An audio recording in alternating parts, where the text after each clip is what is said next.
Hello everyone, welcome back to Stitchery Lovers. My name is Amy. We have Sophia here and we have Prince Harry here with us. I hope you're all having a wonderful day wherever you are in the world and that you've had some time to enjoy a little stitching since we last met. I thought I would share this with you. The good news is I have been waiting for this moment for the last 5 years since I created the channel. The good news is that I bought a new camera. The bad news is I have to pay for it for the next 12 months. But as my mother-in-law always says, we thank the Lord for what we have. If there's any more, we'd be very glad. But as things are so very bad, we thank the Lord for what we have. To be honest, I'm so grateful and thankful to finally have a new camera. As I said before, I have been waiting for the last 5 years since I created this channel. Up until now, I've only been using my phone to record my videos, and while it has worked, it hasn't always been easy for me. There were times when I'm filming myself with my phone. There were times when filming myself, it was a little challenging at times, especially when I needed better angles, clear focus, or just a more stable setup. Still, I've always dreamed of being able to capture my videos in higher quality and make the viewing experience even better for all of you. So here it is, my new camera, and I'm so excited to finally start using it. Disclaimer, this is not sponsored or anything. I just wanted to share this with you. I'm so happy to finally have it, and I'm honestly beyond elated right now. I'm so excited to use this new camera. I can't believe it. Thank you so much for supporting me and helping make this possible. Because of your support, I was able to get a new camera. With that said, I would also like to take this opportunity to thank CPS 1974 for gifting the channel a super thanks. Thank you so much, CPS 1974. Your support is greatly appreciated. If you'd like to buy me a coffee, the link is in the description. All gifts and contributions are sincerely appreciated. Before we get started, I would like to warmly welcome all my returning viewers and new subscribers. Thank you so much for joining me today. Whether you've been following the channel for a long time or you've just discovered it recently, I truly appreciate your company and I'm so grateful to have you here. Your comments, questions, and encouragement always makes these videos more enjoyable, and I love being part of this wonderful stitching community. A number of my subscribers have expressed concern about using a marker to grid their fabric in case it doesn't come out when their work is complete. So today I am going to demonstrate how to grade your fabric without using any soluble markers or pencils. So this is a method that many stitchers prefer because it eliminates the worry of marks remaining on the fabric after the project is finished. After the demonstration, we'll continue with our usual Stitch With Me session. So feel free to grab your current project, a cup of tea or coffee, and let's get started.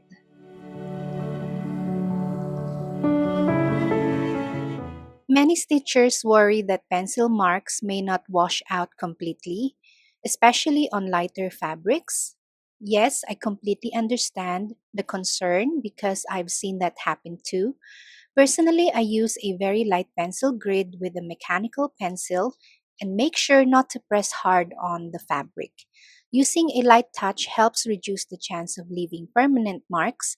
However, every fabric can react differently depending on the fabric type, color, and even the pencil being used. So I always recommend testing on a small area first if you are unsure. It's much better to test beforehand than to discover a problem after you've invested hundreds of hours into a project. Another option, if you don't want to use a pencil for grading, is to grade your fabric using sulky thread.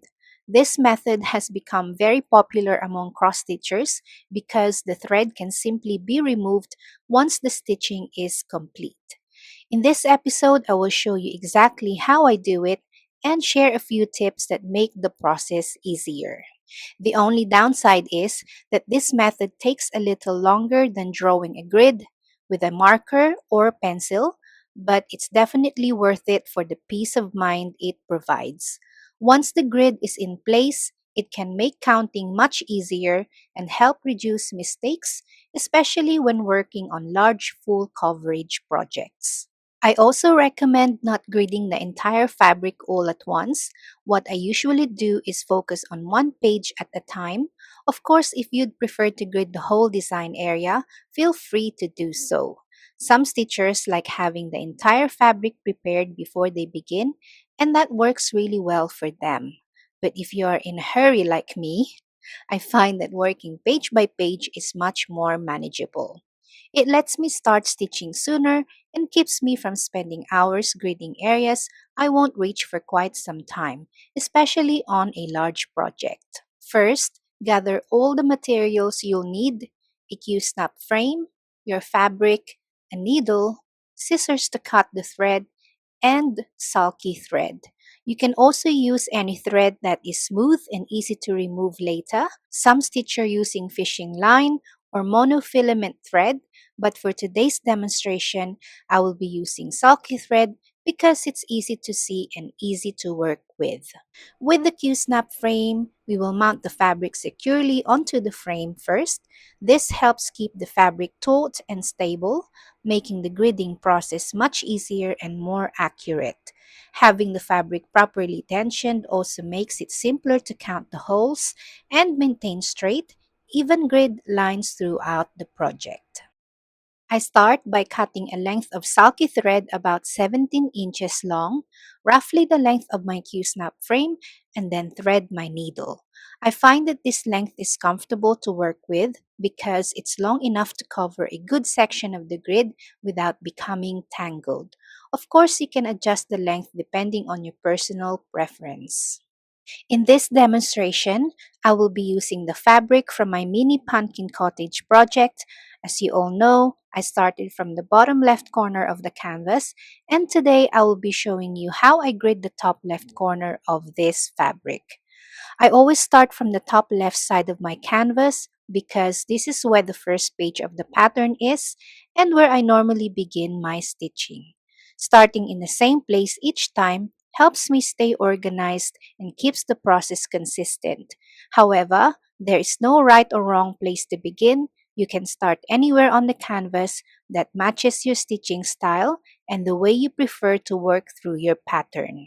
Before you begin gridding, make sure you have already measured your fabric according to the size of your design. Double check that you have allowed enough extra fabric around the edges for framing or finishing later. Once you've done that, identify and mark the point where you will start stitching. Let's say this is my starting point for stitching. Instead of starting from this hole, I would count 6 holes from the marked point. Then, from the front of the fabric, bring your needle through the front, making sure to leave a long enough tail at the front. Next, insert the needle back down through the adjacent hole, skip one hole, then bring the needle up through the front again. Count 2 holes and insert the needle back down through the fabric. This creates a simple locking mechanism that helps keep the thread secure and prevents it from coming loose later. Taking a few extra moments to secure the thread properly at the beginning can save a lot of frustration later on. The next step is to insert the needle into the hole immediately after the marked point. Then count 8 holes and insert the needle through the 8th hole. Skip one hole and insert the needle into the next hole. At this stage, you have created the first line of your grid square. For those who are new to grading, each square represents 10 stitches by 10 stitches. The empty hole that we leave between sections helps us clearly identify the boundaries of each grid square. This makes it much easier to count stitches accurately while working on the pattern. I am going to repeat this process until I reach the end of the page. As I continue, you will notice that the grid gradually forms a series of evenly spaced lines across the fabric. Although it may seem repetitive, this preparation can save a tremendous amount of counting time later.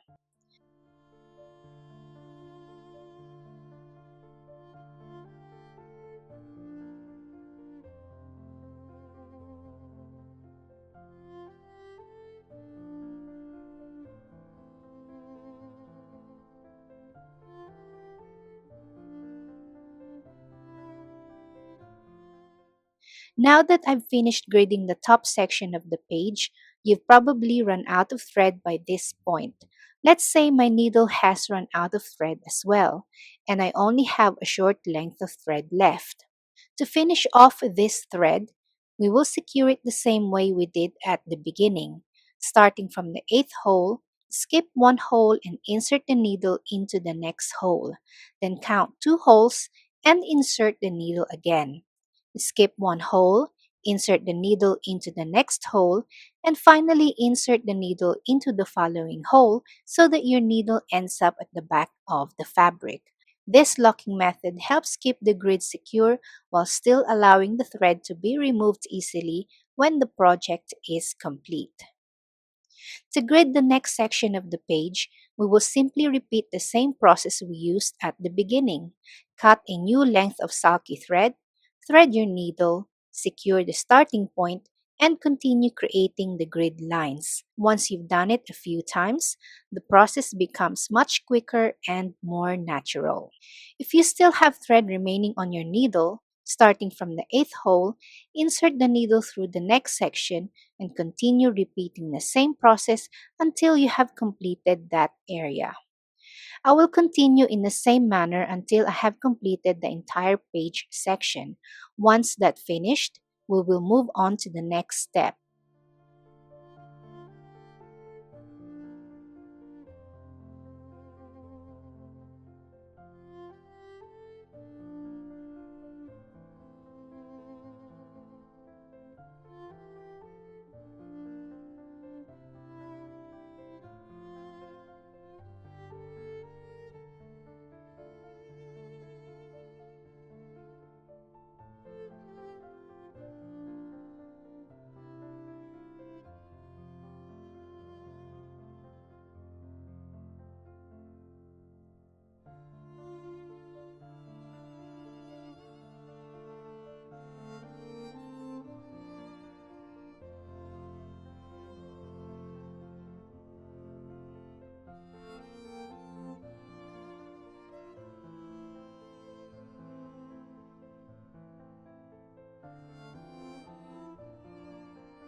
Now that we've completed the grid around the entire page, we can move on to the next step. Continue counting and placing the thread in the same way, creating evenly spaced horizontal lines across the fabric until the entire section is filled. I am going to continue filling in this section of the grid, and once that's complete, we will move on to the next step. This part is simply repeating the same process across the page until all the grid lines are in place. It takes a little patience, but having a clear grid makes stitching much easier and helps reduce counting mistakes later on.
Now that we've finished grading all of the horizontal lines, it's time to move on to the vertical lines. The process is exactly the same as the one we used in the previous step. Simply cut another length of thread, thread your needle, and begin stitching the vertical grid lines, making sure to maintain the same spacing so that your grid squares line up correctly. Take your time with this step as an accurate grid will make it much easier to follow your pattern later on. Once all the horizontal and vertical lines are in place, your page grid will be fully prepared and ready for stitching. At this stage, you will have a clear reference guide that makes it much easier to locate symbols, count stitches accurately, and keep your place on the pattern. Although the grading process takes a little extra time at the beginning, it can save a lot of time later by helping to prevent counting mistakes and reducing the need to frog stitches. Once your grid is complete, you can start stitching with confidence. Also, one of the reasons I really like this method is that you don't have to worry about pencil marks, smudging, or accidentally staining your fabric later on. Since the sulky thread can simply be removed when you're finished stitching, it gives you a clear grid without the risk of permanent marks, making it a great alternative for anyone who prefers not to use pencils on their fabric. But if you prefer not to grade your fabric yourself, there are pre-graded fabrics available on the market that already have the grid lines marked for you. They can be a great time-saving option and make it easier to get started on a project right away. However, they do tend to be more expensive than regular fabric, so it's worth considering whether the added convenience fits within your budget.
So now you know how to grade your fabric confidently using sulky thread.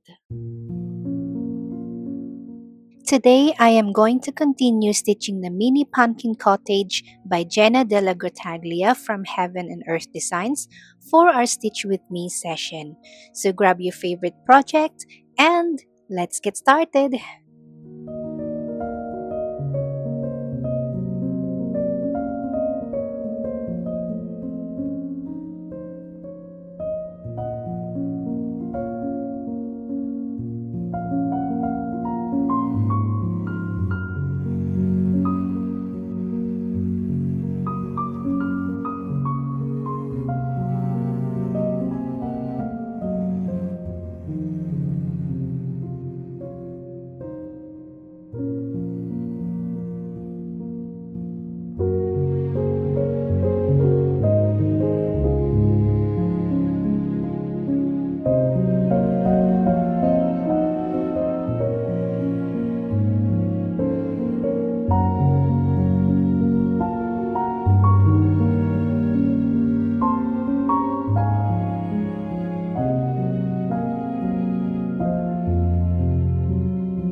Thank you so much for watching. I truly hope you enjoyed this tutorial and found it helpful.